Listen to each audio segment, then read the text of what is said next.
talking about the Titans here. The Titans.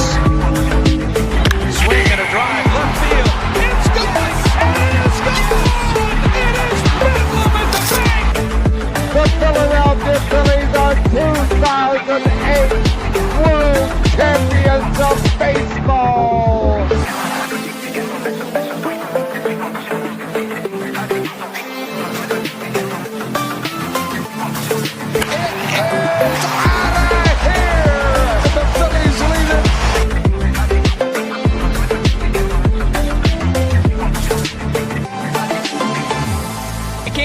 Podcast right here. You already know. Go fucking subscribe.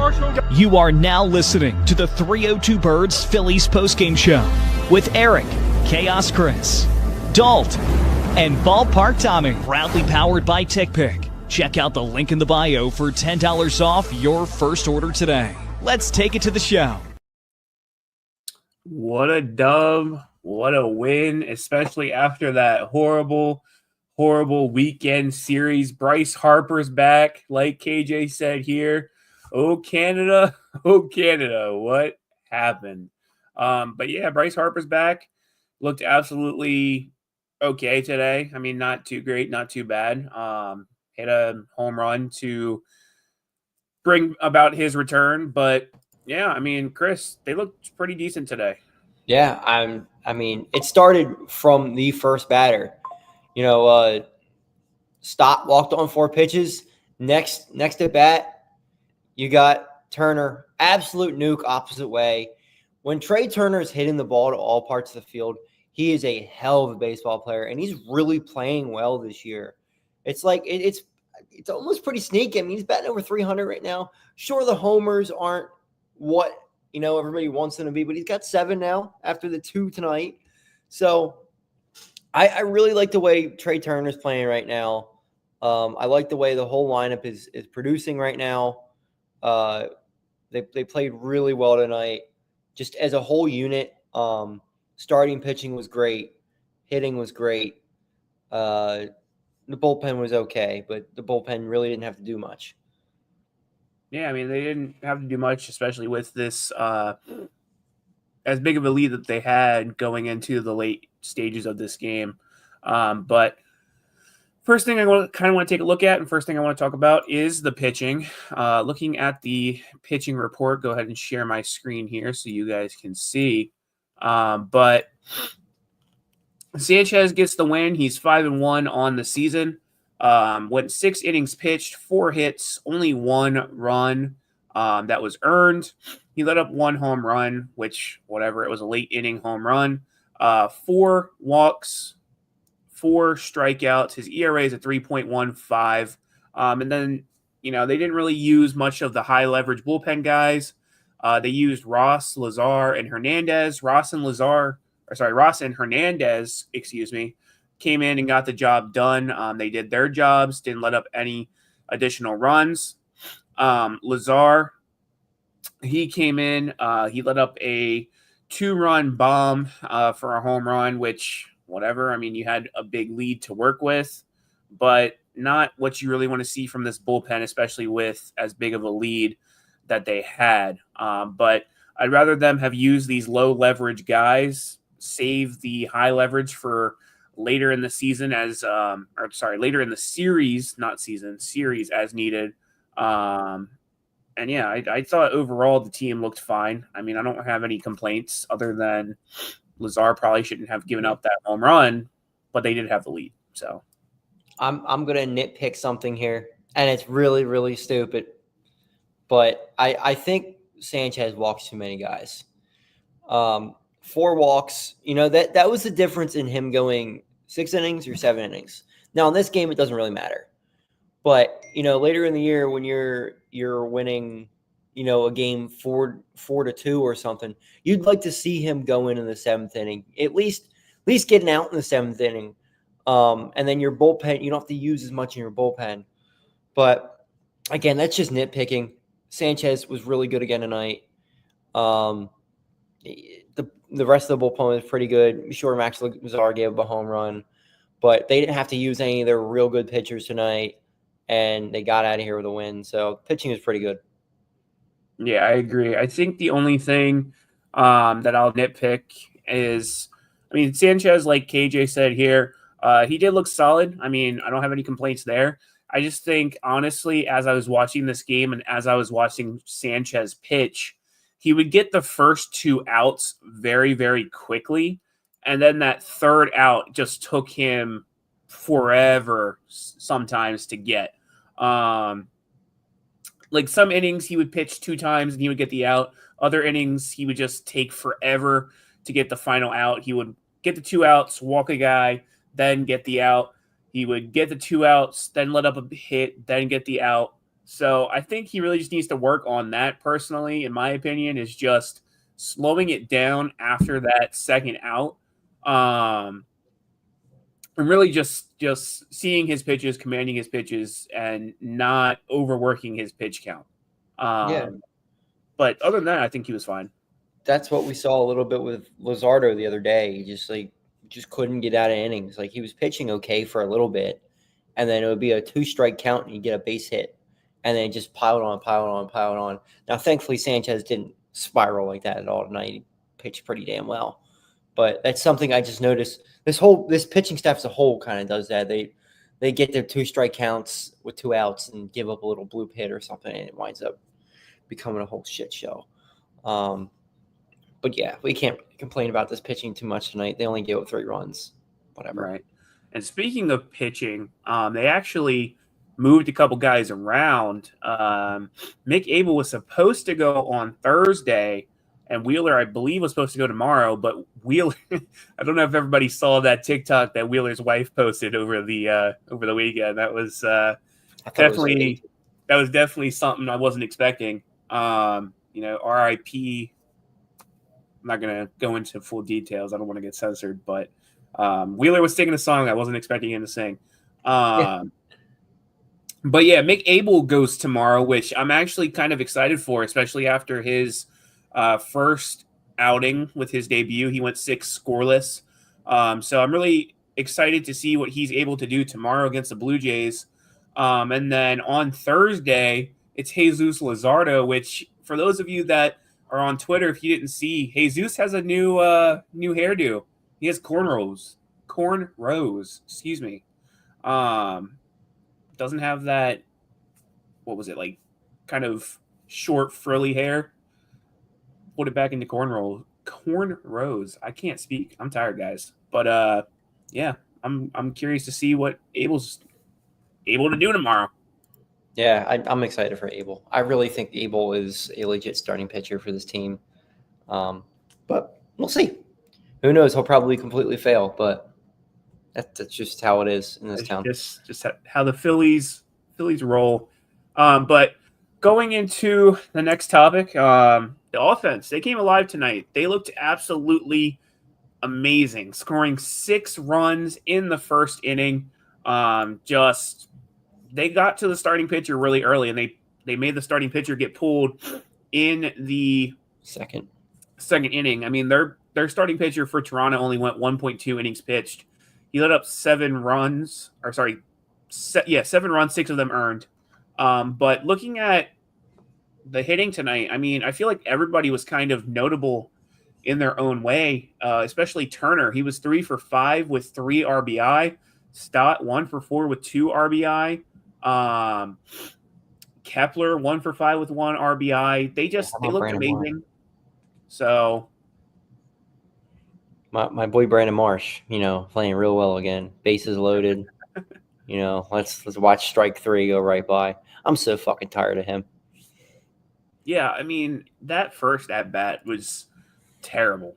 Absolutely terrible. And guys, I apologize if like the transitions are off for whatever reason. It doesn't let me.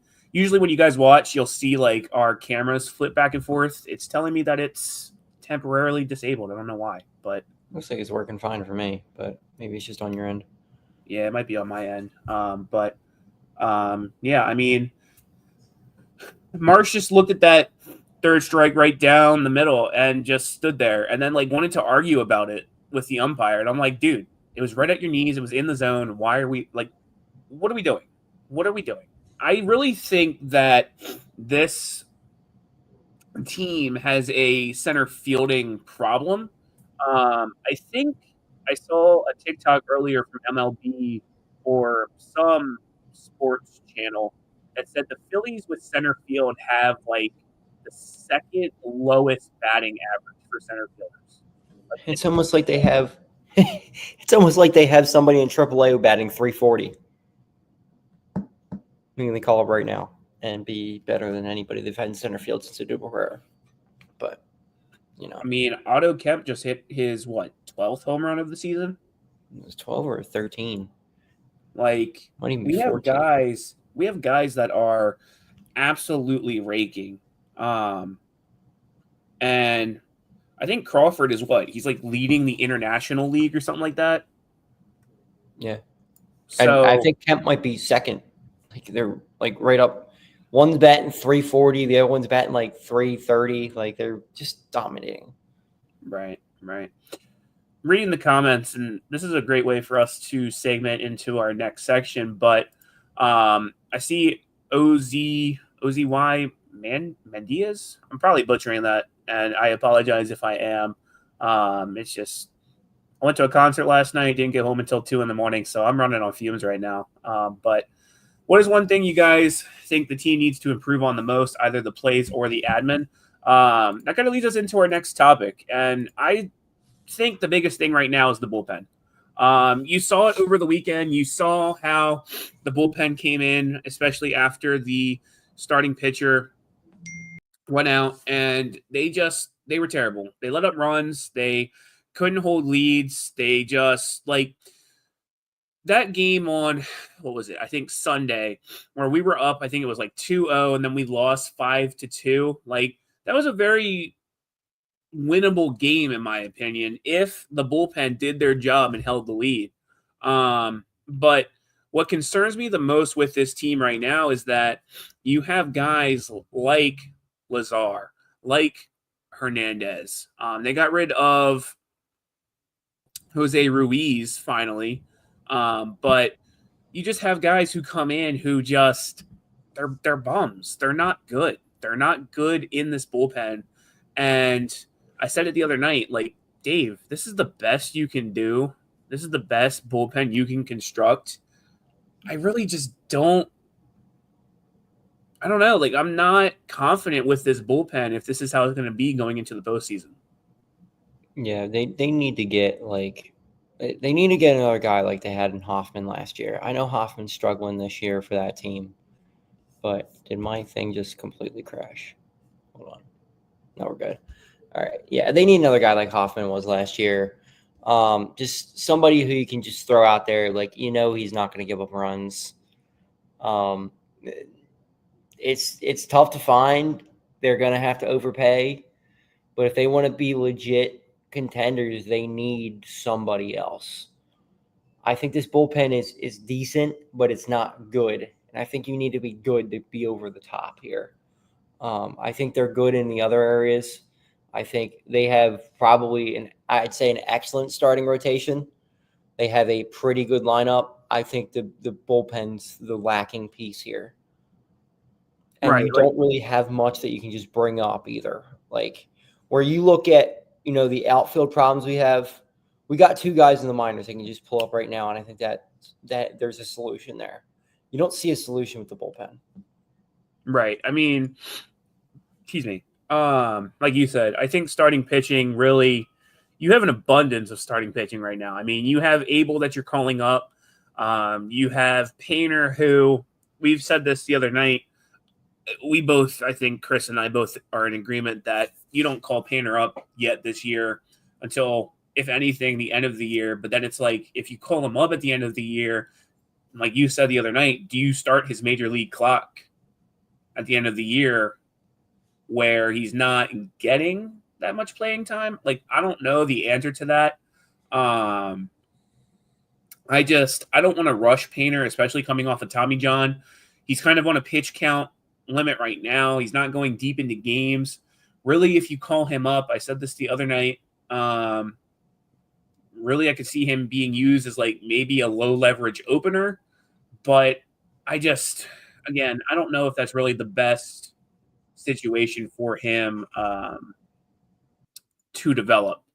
But yeah, there's nobody really in AAA right now in terms of relievers that's really impressing me. To piggyback off of Chris, I mean, center field, you have Justin Crawford, who I really do think that could be called up. And like our seeker said here, I love this comment. Don't get pulled in, false flag. It's the Phillies we're talking about. Yeah, I mean, this is just one game, but for them to kind of come out of this slump today, I mean, it's against the Blue Jays, which Blue Jays aren't a terrible team. They're not a great team. But for them to come out of the slump and really be as dominant as they were in the first inning, it's a good sign. But again, like you said, our seeker, it is the Phillies. They could always go either way with this team. But Phillies win 8-3. I don't think we have anything else really. Do you, Chris? No. Yeah, I mean, we don't really have anything else. But as always, backstage, we have a man, a myth, a legend in Fratty. And we'd love for you guys to watch his take. So as always, it's another segment of Yo, Fratty, give him the business. Only in South Philly. Only at Fratty's Corner. It's Fratty's Corner. What's going on, guys? Fratty here. Phillies start off the road trip on a good foot. Once again, winning 8-3. They're like they've been winning. For some odd reason, the Phillies have been playing better on the road lately than they have at home, and I think us getting away from CBP is a good thing. And I feel like that day off once again helped this team. The day off helped the team. They looked relaxed. They looked fresh. Bryce Harper having little time off to heal his elbow. He looked fresh out there, hitting a home run earlier in the game, and having a couple RBIs or a couple runs. So he was out there doing good things. Jay Turner, couple bombs tonight. Different guys. Bohm had like a 4-hit night. Everybody was contributing tonight in different ways, except for Kyle Schwarber. Kyle Schwarber went 0 for 5. He wasn't having a good night. So he was looking rusty, but I expect him one of the next 2 games. I expect him to have a big game coming up here, either tomorrow night or the day game on Thursday. So I expect good things from him to come again soon. He just had a bad night, a very bad night for some reason tonight. And the pitching, once again, you guys already touched on this. The pitching looked good. I have not much complaints there, but I'm really excited for the McAble start. I don't think he's ever should have been called down in the minors again after one single start. And I'm interested to see if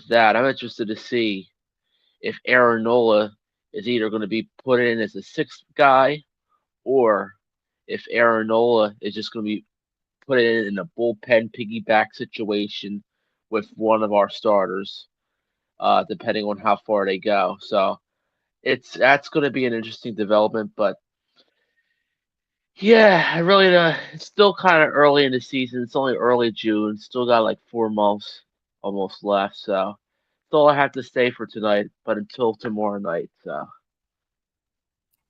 Yeah, I mean, I agree with you. I'm curious to see what they do with Nola, whether it's bullpen or put him in the 6th man. I know they're moving Taijuan Walker back to the bullpen permanently, and he's going to be the long man. So, yeah, I'm curious to see what they do with that whole situation. But, Fratty, as always, we appreciate you hopping on, and we don't have anything else left for you. So, on that note, we're going to go ahead and roll that outro. We'll see you guys back here tomorrow night. The Vikings. Swing and a drive, left field. It's gone! It is gone! It is bedlam at the bank! The Philadelphia Phillies are 2008 World Champions of Baseball.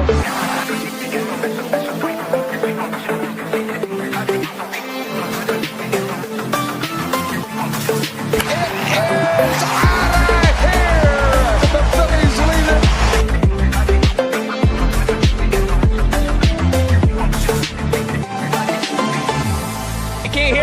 podcast right here. You already know. Go fucking subscribe.